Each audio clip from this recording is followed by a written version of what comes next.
Mesdames, Mesdemoiselles, Messieurs, bonjour. Nous sommes le dimanche 3 août 2014 et comme chaque dimanche, nous allons revenir sur les principaux événements financiers de la semaine passée et analyser la façon dont ils ont affecté les marchés des matières premières, des actions et des devises dans le monde. La livre sterling s'est dépréciée pour la 4e semaine consécutive face au dollar américain, sa plus longue série de pertes en 16 mois.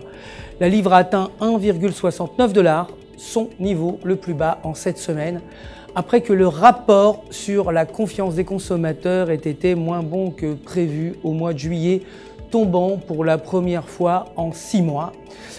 Cette semaine, la livre a perdu 0,8% par rapport au dollar américain, soit 1,6832 $ et 0,9% par rapport à l'euro.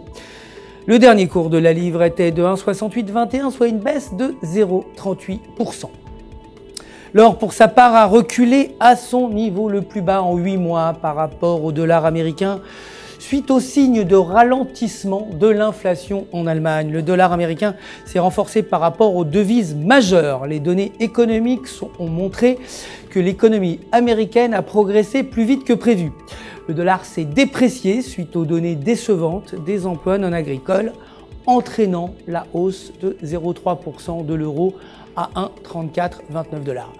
Néanmoins, l'euro est resté proche d'un 1,3367, son niveau le plus bas depuis novembre 2013. Le dernier cours de l'euro était de 1,3427, soit une hausse de 0,28%.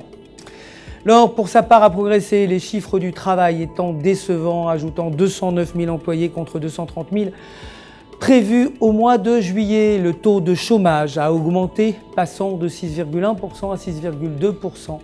faisant pression sur la Fed pour maintenir le taux d'intérêt bas. Les investisseurs s'attendaient à de meilleurs chiffres du travail, mais n'ayant pas été le cas, l'or s'est renforcé. Le dernier cours de l'or était de 1294,80 $ l'once, soit une hausse de 0,94%. Le pétrole WTI, quant à lui, a affiché sa plus grande perte hebdomadaire depuis janvier, par peur que la demande aux États-Unis ne s'affaiblisse.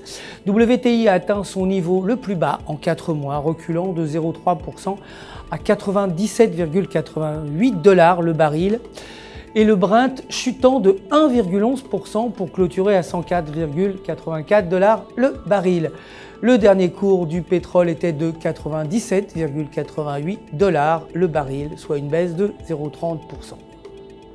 C'est la fin de notre résumé des actualités financières de la semaine passée. Notre prochain rendez-vous, vous le savez, c'est bien sûr demain matin pour le début de la semaine de trading avec les dernières informations, les dernières actualités des marchés. D'ici là, restez bien sûr en notre compagnie sur www.ufxmarkets.com/fr pour tous vos besoins de trading.